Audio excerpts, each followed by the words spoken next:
Halo semuanya, ketemu lagi di hari ini. Jadi hari ini kita akan mempelajari bab baru dari pembelajaran Python. Jika sebelumnya kita udah bahas terkait basic dari Python itu sendiri, teman-teman udah belajar bagaimana membangun sebuah list, bagaimana membangun sebuah NumPy, bagaimana menggunakan pandas, dan bagaimana melakukan visualisasi. Nah, kali ini kita akan fokus untuk mencoba mastering end-to-end machine learning.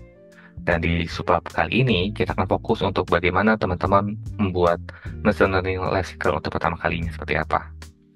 Adapun materi yang kita cakup untuk dibahas hari ini ada beberapa item. Pertama, teman-teman akan mempelajari bagaimana machine learning life cycle itu sendiri seperti apa.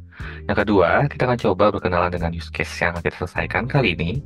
Yang ketiga, kita akan mencoba melakukan data collection. Dan yang terakhir, kita akan melakukan exploratory data analysis yang dapat kita lakukan. Tuh. Oke, nggak usah berlama-lama lagi, mari kita mulai untuk materi ini. Yuk, hal pertama yang harus teman-teman ketahui adalah terkait life cycle dari machine learning itu sendiri. Machine learning life cycle dimulai dari kita melakukan problem understanding dan definition. Artinya apa? Kita akan mengetahui use case-nya itu seperti apa sih yang akan kita selesaikan, kenapa itu terjadi, terus kita tentukan goal-nya nanti akan seperti apa. Setelah kita sudah menentukan dataset yang digunakan, masalah yang akan diselesaikan, dan goalnya seperti apa, kita akan melakukan proses data collection, yaitu mengumpulkan data-data tersebut dari baik itu dari internal company ataupun dari public dataset gitu. Dan kita akan melakukan EDA atau exploratory data analysis. Setelah udah selesai, kita akan lanjut ke data preparation untuk sebelum melakukan data engineering dan dilanjutkan untuk model training dan evaluation, model deployment, dan model monitoring. Nah, hari ini kita akan fokus di dua hal, yaitu di problem understanding and definition, dan yang kedua adalah data collection and data process sendiri. Oke, dari problem understanding dan definition, aku mulai dari ceritanya dahulu ya. Jadi, kebetulan teman-teman diamanatkan oleh Rumah Sakit Breast Cancer Hospital. Di sini teman-teman diharapkan untuk bisa memprediksi apakah seseorang memiliki kanker payudara yang ganas ataupun jinak, gitu ya. Dan hal ini digunakan sebagai informasi tindak lanjut penanganan dokter lebih dini, gitu ya. Karena kanker payudara banyak di perempuan, makanya mayoritas jenis kelaminnya adalah perempuan semua ya, seperti itu. Nah, adapun dari goalnya use case ini adalah kita memberikan sebuah informasi, bukan sebuah keputusan. Keputusan tetap ada di tangan dokter itu sendiri, seperti itu ya. Dan ini membantu dokter untuk memberikan penanganan lebih tepat sasaran. Artinya apa? Jadi kayak misalkan eh, ada seseorang yang punya kankernya jinak gitu. Jadi dokter akan menangani seperti apa? Kalau misalkan kanker ganas, dokter akan menangani seperti apa? Tapi ini bukan sebagai keputusan mutlak. Jadi harus ada determinasi dari seorang dokter juga, seperti itu. Secara flow, sebenarnya kan ada passion yang masuk nih. Nanti passionnya ini kita akan bagi. Dia itu memiliki kanker ganas atau kanker jinak, gitu yang pada akan kita gunakan. Seperti itu. Oke, selanjutnya kita akan melihat bahwa ada user requirement nih yang disampaikan ke apa breast cancer hospital. Nah, diantaranya adalah user membutuhkan akurasi model. Artinya, model dapat memprediksi secara tepat dan akurat sehingga tidak terjadi kesalahan prediksi ketika ada pasien baru yang datang ke rumah sakit breast cancer hospital. Habis itu kehandalan model. Jadi model itu tetap jalan bagaimanapun caranya dan dia tetap bisa memprediksi dengan tepat dan akurat, gitu ya. Habis itu adanya security dari keamanan data yang digunakan. Jadi data yang digunakan mungkin dari internal company, namun tidak terjadi kesebaran atau kebocoran data dari model yang sudah kita buat. Dan pada akhirnya adalah model yang kita gunakan itu bisa digunakan oleh seorang dokter. Artinya mudah diinterpretasi sehingga dokter bisa tahu nih, oh kalau misalkan pola seperti ini, apa yang harus ditangani, kalau misalkan pola seperti B, apa yang harus dilakukan, seperti itu. Kita akan mulai dari hal pertama, yaitu kita melakukan data collection. Di data collection sebenarnya teman-teman berfokus untuk memahami konteks dari data, bukan hanya mengumpulkan data. Kebanyakan dari kita adalah kita mengumpulkan data dari misalkan dari lokasi A, B, C, D, terus udah. tidak memahami konteks dari data tersebut. Jadi kita harus firm, kita harus mengetahui bahwa kita harus mengetahui konteks dari data itu sendiri dan mengumpulkan data-data yang relevan untuk kita analisis. That's why kenapa data definition dan problem statement itu harus didefinisikan di awal supaya kita nggak ngalur ngidur nih bahasanya. Ketika kita sudah memiliki data definition yang tepat, terus punya problem statement yang sesuai, kita bisa tahu nih data-data mana yang kita perlukan untuk diandalkan analisis. Oke, karena kita kebetulan bekerja sama dengan Breast Cancer Hospital, kita akan menggunakan data Breast Cancer Hospital dan menggunakan data publik, misalkan. Nah, dari data ini didapati ada beberapa item, kayak mitosis, clamp thickness, dan sebagainya, yang bisa kita lakukan dengan kita menyiapkan codingan seperti berikut. Jadi, teman-teman bisa melakukan pip install UCML repo, habis itu from UCML repo import fetch UC repo, terus habis itu fetch datasetnya, jadi breast cancer vicosine original, terus habis itu udah ambil datanya, data breast cancer vicosine original data.original. Oke, itu data collection, gitu. Kita ngumpulin datanya dari UCML atau misalkan kayak ini adalah data dari Breast Cancer Hospital. Nah, setelah kita udah melakukan data collection, kita akan melanjut ke tahapan selanjutnya, yaitu melakukan EDA proses itu sendiri, atau yang biasa dikenal namanya exploratory data analysis. Di exploratory data analysis itu ada 3 poin yang akan kita lakukan, yaitu menganalisa atau memahami dataset itu sendiri, yang mana dalam memahami sebuah data, kita akan mencari pattern dalam data itu sendiri. Kayak misalkan, mungkin kejadian ini banyak dengan mitosisnya X gitu ya, dan sebagainya. Itu yang digunakan untuk dilakukan analisis. Yang kedua, yaitu memahami dari sisi karakteristik dan klasifikasi dataset, yang pada akhirnya akan kita gunakan untuk membangun sebuah hipotesis dan asumsi di dalam data. Dan yang terakhir adalah dengan menggunakan EDA sendiri, kita akan melakukan visualisasi data, yaitu mengetahui data itu sendiri dengan melihat dari sisi outlier-nya, terus missing values-nya, dan sebagainya, untuk kita melakukan penggalian data, seperti itu. Kita akan coba bedah satu persatu dari poin understanding, membuat hipotesis dan asumsi, dan yang terakhir di visualisasi.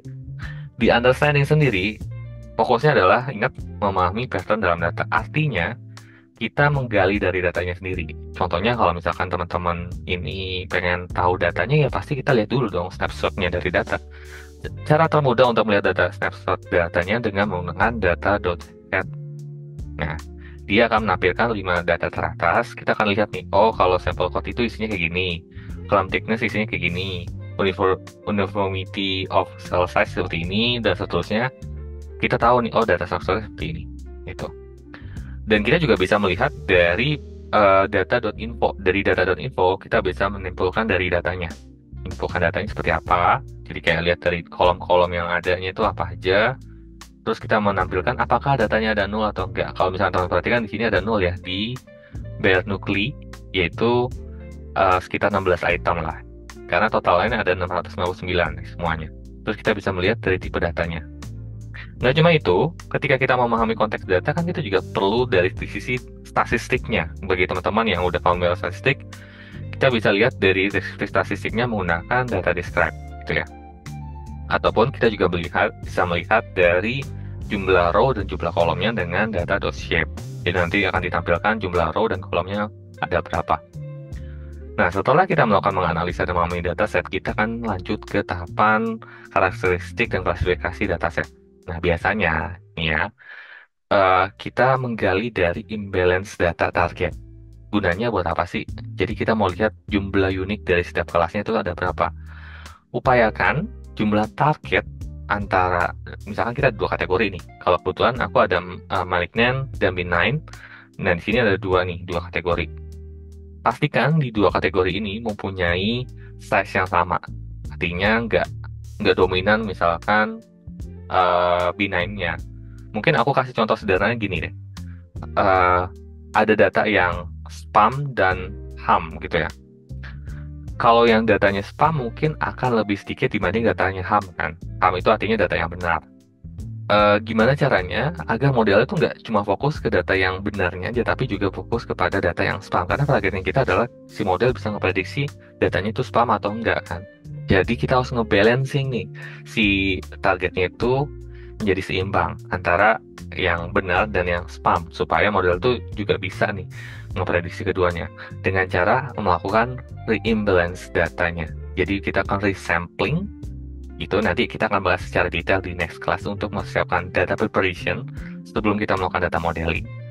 Nah, di sini penting bagi model agar model tuh nggak fokus ke data yang banyak. Maksudnya data yang punya targetnya tuh paling banyak sehingga dia akan fokus itu. Kalau misalnya teman perhatikan di datasetnya yang kita olah kali ini adalah data benign ini atau ada 65% lebih banyak dibandingkan data malignan. Sedangkan goalnya kita adalah kita memprediksi kanker ganasnya kan. Itu kanker jinaknya lebih besar. Jadi artinya kita akan melakukan resampling dari data yang kita miliki. Seperti itu.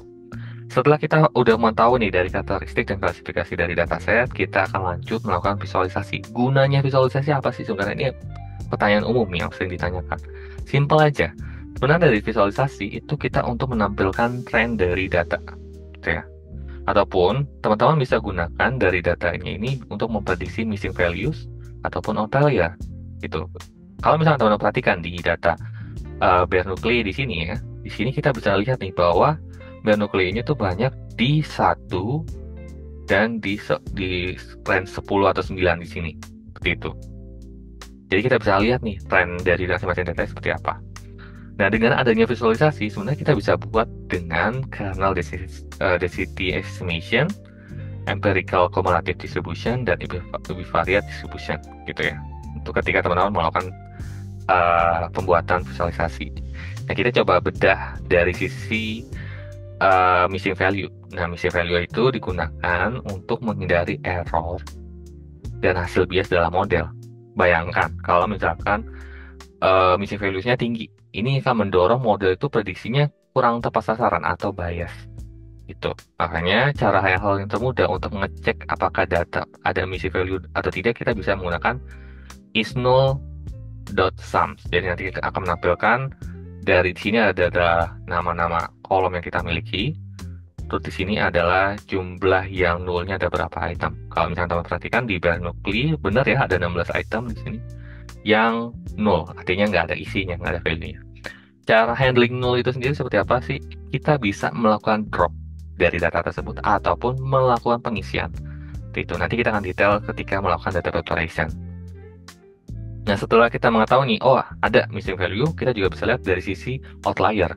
Nah, outlier ini dilakukan untuk menghindari data anomali dikarenakan kesalahan pengukuran gitu, ataupun salah inputan. Jadi mungkin ada data entry-nya yang salah diinput, ataupun ini memang sebuah anomali yang karena kejadian langka, seperti itu. Kalau misalkan kita mengkeep outlier yang kita miliki, ini sebaran datanya akan makin menyebar si model, dan model akan belajar extreme values dan tidak menangkap pola umum dari dataset. Contohnya misalkan di sini ada persebaran data, pertama ada persebaran datanya kayak gini, dan yang kedua karena ada outlier dia seperti ini. Ya, kalau misalkan teman-teman tanya ke aku, mungkin karena di sini ada outlier, jadi model akan ngeprediksi ngebaca itu dari pola-pola di sini. Sedangkan general pattern itu ada di sini, gitu ya. Jadi itu penting ketika kita menghandling outlier ini sendiri. Deteksinya dengan apa sih outlier itu? Teman-teman bisa menggunakan namanya box plot atau IKR. Di sini ada contohnya ketika kita menggunakan box plot. Jadi kita import matplotlib.pyplot splt. Habis itu kita mulai data plot, kind box, terus subplotnya berapa, layoutnya, maksudnya 27, artinya di sini ada 7 ya. Ini hitungnya 1, 2, 3, 4, 5, 6, 7. Dan di sini ada 2, berarti di sini ada 1, 2, gitu ya, ada 2 row, ada 7 kolom seperti ini. Karena kenapa aku buat ini? Karena kita ada sekitaran berapa di sini? 11 row ya, berarti ada 11 item. Gitu. Jadi hopefully bisa nge-capture semua plot-plot yang diperlukan. Habis itu ada set X-nya false, serinya false, fixed size-nya ukurannya di sini adalah 20 kali 10, color-nya warna box-plotnya adalah warna hitam. Nanti kita lihat bahwa memang ada beberapa item yang ada outlier nih, gitu ya. Kita belum lihat secara detail dari masing-masing fitur yang kita miliki. Gitu. Oke, kita udah bahas sebagian besar dari materi yang akan kita gali. Di antaranya teman-teman melihat dari pola data yang kita miliki, data definition-nya, problem statement-nya apa yang mau kita selesaikan, sampai kita melakukan EDA itu sendiri seperti apa, dari data collection sampai ke EDA. Nanti kita akan coba lihat bagaimana penulisan yang di coding. Mari kita cek di berikut ini. Yuk. Oke, ini aku coba refresh lagi apa yang ada di tulisan di presentation. Di presentation kan kita nyiapin datanya dulu kan, datanya atau data collection-nya dengan mengambil dari UCML repo. Nah, teman-teman bisa mengetik seperti ini. Jadi pip install UCML repo-nya, habis itu from UCML repo-nya, import UC repo, terus habis itu breast cancer vaccine original, ambil UC repo ID 15. Habis itu ambil data originalnya seperti ini. Nah, setelah udah, kita lihat dari data snapshot-nya. Kalau misalnya kita lihat di sini data snapshot-nya, ini ada sample code number, claim thickness-nya, sampai di sini ada classes-nya. Nah, di classes-nya ini ada dua, yaitu benign sama malignant. Ya, ketika kita lihat di data info, ini ditampilkan ada yang nolnya nih. Yang nolnya itu ada di bahan nuklei, di mana jumlah ini 683, sedangkan yang lain itu 6999 kan. Nah, kalau misalnya teman-teman tadi dengar aku cerita bahwa kita bisa menampilkan statistiknya dengan menggunakan data describe. Nah, data describe itu akan seperti apa sih tampilannya ketika kita ketikkan? Nanti dia akan tampil seperti ini. Jadi dia akan menampilkan jumlah item datanya ada berapa, terus ada rata-ratanya, standar deviasi, nilai minimumnya, maksimumnya, dan sebagainya. Gitu. Dari masing-masing data yang numerikal. Jadi kalau misalkan once di sini teman-teman nanti ketemu tipe datanya string, nanti nggak muncul di describe. Kalau misalnya mau muncul di describe, pastikan data yang digunakan adalah data numerikal. Nah, setelah udah kita melihat dari data describe-nya, kita bisa lihat jumlah banyak data dari sisi kolom sama sisi row-nya dengan data shape. Terus kita mau lihat persebaran dari data klasifikasinya, kita menggunakan value count. Nah, kalau misalkan ini aku normalize-nya true agar menampilkan percentage. Kalau misalkan aku nggak tampilkan ini dengan normalize true, dia akan menampilkan jumlah item. Kalau misalkan teman-teman perhatikan di sini, jumlah yang benign itu ada 458. Itu lebih besar 2 kali lipat dibandingkan yang malignan, yaitu 241 item. Nah, kalau ketika di normalize true, jadi dia akan menampilkan dalam bentuk persentase. Berikut, nah ini 65%, 34%. Nah, kalau misalkan mau ngecek missing value, kita bisa menggunakan data.isNull.sum. Oh iya, kenapa di sini aku menggunakan data? Karena teman-teman harus pastikan data frame-nya teman-teman menggunakan nama data ya. Jadi bisa dipanggil data. Kalau misalkan nanti once teman-teman gantinya DF gitu ya, data frame, teman-teman ganti juga di sini jadi DF, jangan data ya. Jadi disesuaikan nanti ketika penulisannya teman-teman lagi seperti itu. Nah, udah isNull.sum, kita lihat memang bahan nukleinya ada 16 nol. Setelah itu kalau misalnya kita menampilkan box plot, ya sama kayak tadi. Jadi kita tulis kind-nya box, plotnya true, layoutnya 2,7, start x-nya false, karyanya false, fixed size-nya 20,10, colornya warna hitam atau K. Gitu. Sudah, nanti akan nampil nih dari masing-masing data, gitu ya. Terus kalau misalkan kita mau lihat persebaran data, kita bisa seperti ini, kayak ngambil data yang mau ditampilkan, kita plot, terus gunakan histogram, terus kita kasih X labelnya adalah bahan nuklei, Y labelnya adalah frekuensi, nanti bisa ke show seperti itu. Oke, ini tahapan data collection sampai kita melakukan EDA. Nah, selanjutnya kita akan melakukan data preparation di next episode. Oke, itu dulu untuk hari ini teman-teman. Siap untuk next episode dan sampai jumpa. See ya.